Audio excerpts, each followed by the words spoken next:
കഴിഞ്ഞ ദിവസം ശ്രീ സിദ്ദിഖും ശ്രീ ചന്ദ്രശേഖരനും ഞാനും തൃശ്ശൂർ പോയിരുന്നു. DCCയിൽ ഒരു റൗണ്ട് ചർച്ച നടത്തി.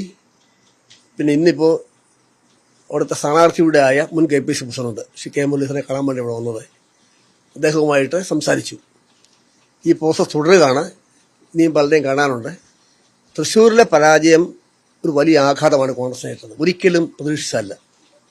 K മുരളീധരനെ പോലെയുള്ള ഒരു പ്രഗത്ഭനായ സ്ഥാനാർത്ഥി അവിടെ 3ാം സ്ഥാനത്താകുക എന്ന് പറയുന്നത് ചിന്തിക്കാൻ സാധിക്കുന്ന കാര്യമല്ല. അതിൻ്റെ കാരണം കണ്ടെത്തലാണ് ഞങ്ങളുടെ ചുമതല. ഞങ്ങൾ ആ ചുമതല നിർവഹിക്കും. അദ്ദേഹത്തിനാണ് ഓൺ ദ സ്പോട്ട് കുറച്ചുകൂടെ അഭിപ്രായം പറയാൻ സാധിക്കുന്ന ആൾ. അതുകൊണ്ട് അദ്ദേഹത്തെ കാണാൻ വന്നതാണ്. അദ്ദേഹത്തെ കണ്ട് സംസാരിച്ചിട്ടുണ്ട്. നേതൃയോഗത്തിൽ ഇത് വരേണ്ട ആവശ്യമില്ല. കാരണം ഞങ്ങളുടെ ഇത് പൂർത്തിയായിട്ടില്ല. ഞങ്ങളുടെ പ്രോസസ്സ് നടക്കുന്നേ ഉള്ളൂ. ഇനിയും തൃശ്ശൂർ പോകേണ്ടി വരും, പലരെയും കാണേണ്ടി വരും. അത് കഴിഞ്ഞ് ഞങ്ങൾ റിപ്പോർട്ട് കൊടുക്കത്തുള്ളൂ. ഈ വിഷയം നേതൃയോഗത്തിൽ വരേണ്ട കാര്യമില്ല.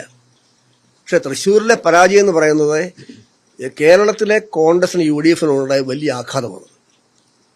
കാരണം ഒരു സർവേയിലും പറഞ്ഞിരുന്നില്ല തൃശ്ശൂരിൽ കോൺഗ്രസ് പരാജയപ്പെടുന്നു. എല്ലാവരും വിജയം പ്രതീക്ഷിച്ചതാണ്.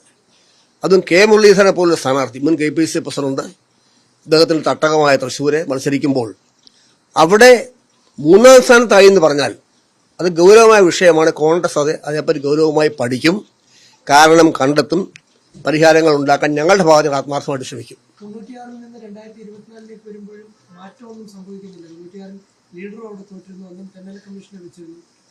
ഇതേപോലെ തന്നെ കാലിമാറിലാണ് അന്നും ആരോപിക്കപ്പെട്ടത്. ഏതായാലും ഇത് ഒരു പുതിയ അനുഭവമാണിത്. തൃശ്ശൂരിൽ ഇങ്ങനെ സംഭവിക്കാം. കാരണം കേരളത്തിലെ ഭരണത്തിലേക്ക് UDF മടങ്ങി വരണമെങ്കിൽ തൃശ്ശൂർ ജില്ലയിലെ വിജയം അനിവാര്യമാണ്. സംഭവിക്കാൻ പാടില്ല തൃശ്ശൂർ ജില്ലയിൽ. അതുകൊണ്ട് ഇതൊരു വെറും എക്സസൈസ് ആയിരിക്കത്തില്ല.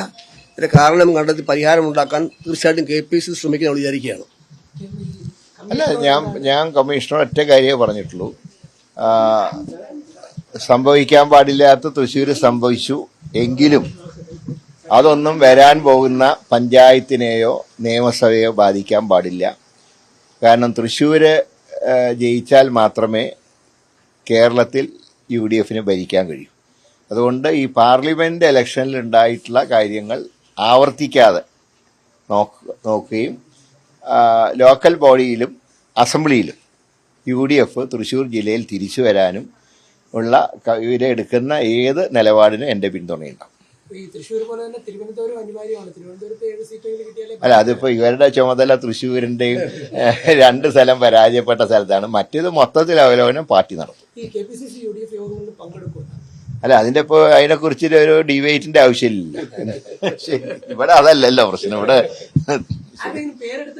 ഇല്ല, ആരെയും പേരൊന്നും പറഞ്ഞിട്ടില്ല. ആരെയും പേരെടുത്ത് പറഞ്ഞിട്ടില്ല. പക്ഷെ സംഘടനാ തലത്തിൽ ഉണ്ടായിട്ടുള്ള വീഴ്ചകളും കാര്യങ്ങളൊക്കെ ഞങ്ങൾ പരസ്പരം അതിന്റെ ഒരു ആശയവിനിമയം നടത്തി. അല്ലാതെ ഏതെങ്കിലും ഒരാളുടെ തലയിൽ ഇത് കെട്ടിവെക്കുന്നത് ശരിയല്ല. അങ്ങനെയൊക്കെ ചെയ്തു കഴിഞ്ഞാൽ അവരല്ലേ ഏറ്റവും കൂടുതൽ കഴിവുള്ളവർ.